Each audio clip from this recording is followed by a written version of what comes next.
Eco sensitive घोषित करना होता है तो उसके द्वारा राज्य सरकार के द्वारा प्रस्ताव आते हैं और राज्य सरकार के प्रस्ताव आने के बाद ही केंद्र जो राष्ट्रीय वन्यजीव बोर्ड है उसके ऊपर कोई समीक्षा कर सकता है। दूसरा जो विषय पन्ना के बारे में कहा है, मैं आपको ये कहना चाहता हूँ कि पन्ना देश का एक बहुत महत्वपूर्ण बाघ संरक्षित क्षेत्र है।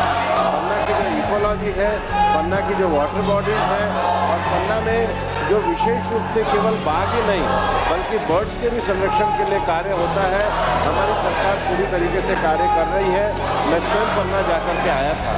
माननीय सदस्य महोदय ने जो एक और विषय कहा है कि इसके संबंध में एक जो हाईवे वगैरह के लिए जो उन्होंने पुल वगैरह की बात करी है, वो निर्णय लेने के लिए एक प्रक्रिया है। हमारी कुछ साइंटिफिक बॉडीज़ हैं, एक्सपर्ट्स की राय है, राज्य सरकार की अनुशंसाएं हैं, उन सबको ध्यान में रखने के बाद ही विस्तृत रूप से विचार करने के बाद निर्णय लिया जाता है ताकि जो हमारे देश के ये जो वन्य क्षेत्र हैं ये पूरी तरीके से सुरक्षित हो।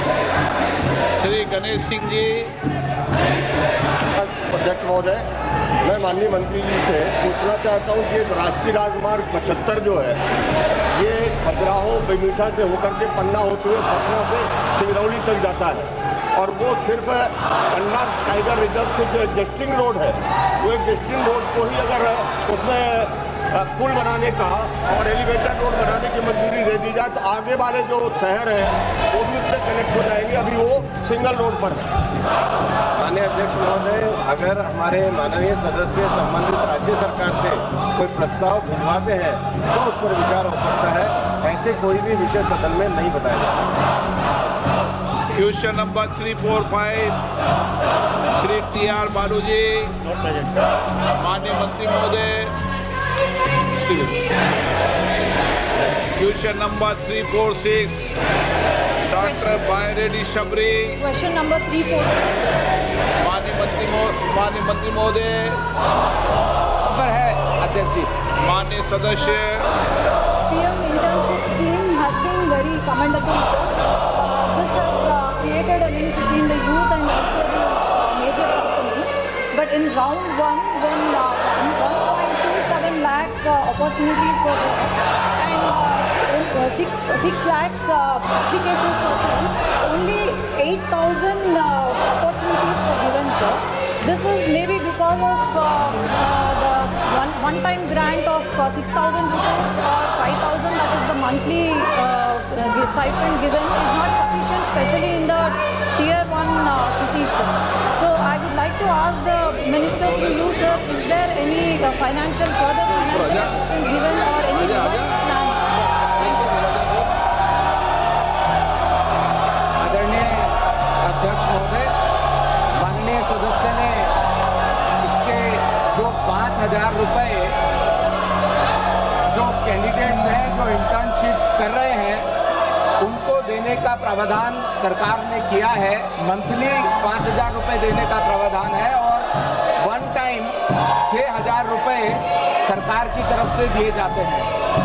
इसलिए अभी ऐसा कोई विचार नहीं है कि उनको और आगे इसके विषय में बढ़ाया जाएगा उनके एमोलूमेंट्स को लेकर के, लेकिन ऐसी जो 500 बड़ी कंपनीज हैं जिनमें अगले 4 साल में 1 करोड़ देश के युवा अप्रेंटिसशिप कर सकेंगे, जिसमें रियल लाइफ प्रैक्टिकल एक्सपीरियंस अपनी एजुकेशन कंप्लीट करने के बाद ले पाएंगे, उसमें जो कंपनीज हैं वो अपनी तरफ से भी कुछ उनको अपनी तरफ से भी स्टाइपेंड दे रही है। अभी सरकार की तरफ से ऐसा कोई प्रावधान नहीं।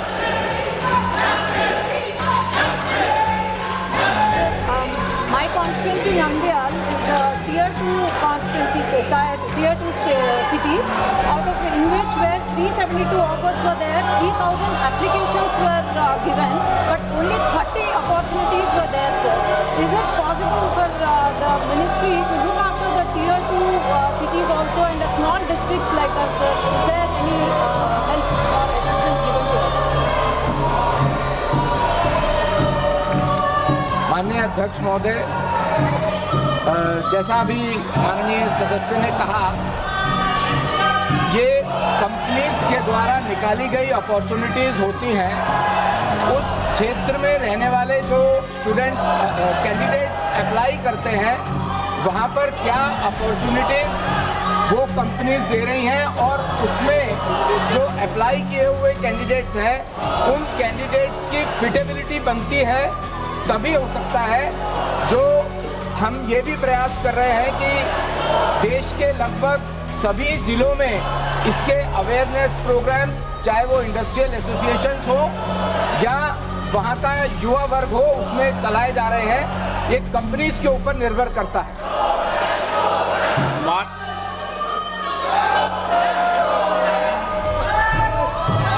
मैं आपसे आग्रह करता हूं कि आप अपनी अपनी सीट पर जाके विराजें। ये प्रश्नकाल है, जितनी जोर से आप नारेबाजी कर रहे हैं उतनी जोर लगाकर आप अगर प्रश्न पूछेंगे तो देश की जनता का कल्याण होगा।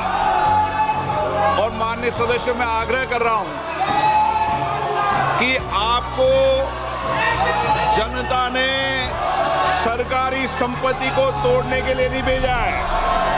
और मैं आपसे आग्रह कर रहा हूं और चेतावनी दे रहा हूं कि किसी भी माननीय सदस्य को ये प्रिविलेज नहीं है कि वह सरकारी संपत्ति को तोड़ने का प्रयास करे। अगर आपने सरकारी संपत्ति को तोड़ने का प्रयास किया तो मुझे कुछ निर्णायक फैसले करने पड़ेंगे और देश की जनता आपको देखेगी। मैं आपको पुल कह रहा हूं, कई विधानसभाओं के अंदर इस तरह की घटना पर माननीय सदस्यों के खिलाफ कार्रवाई हुई है। मैं आपको फिर चेतावनी देता हूं, सरकारी संपत्ति को तोड़ने का प्रयास आप नहीं करें, यही मेरा आपसे आग्रह है। सभा की कार्रवाई आज 12 बजे तक के लिए स्थगित की जा